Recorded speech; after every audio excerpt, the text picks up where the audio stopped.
kooru Baay Seex yàkkamti moo yóbbe Baay Seex jaawalem gi ko dal ba tax mu jël yoonu Mbuur waroon a dem fa Dakar yàkkamti moo yóbbe Baay Seex jaawalem gi ko dal ba tax mu jël yoonu Mbuur waroon a dem fa Dakar fekkee finaalub jongantab alxuraan ba fa xew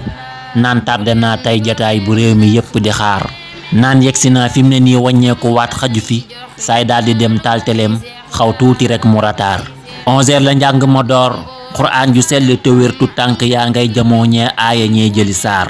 tey làmbi kaang lañu wax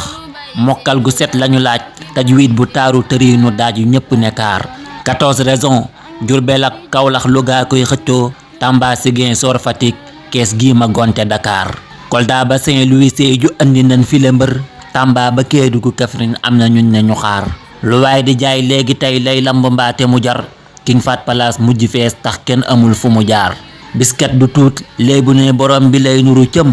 barxaama moo aaye tax kàngam yi ñëw di ziyaar ñam toogandool ku ne naan goxam la ndam li di dem Baay Seex ne moom Bawolay dëkkam te kenn du ko gaar cëppaandawuk yëf ya nag ñeenteel ba génne Bawol ñetteel ba ñaareel Bawol Baay Seex ne xuuf nañu paar farpee ba doon Ahmadul Maahi ma santu Ture ren ndam li Kawlax la jëm jartil keneen di ko xaar daaraa si géeti bu wér doom ndam li yal na la jik yelloo nga ay ndami ndam Qur'aan ji sell na kaar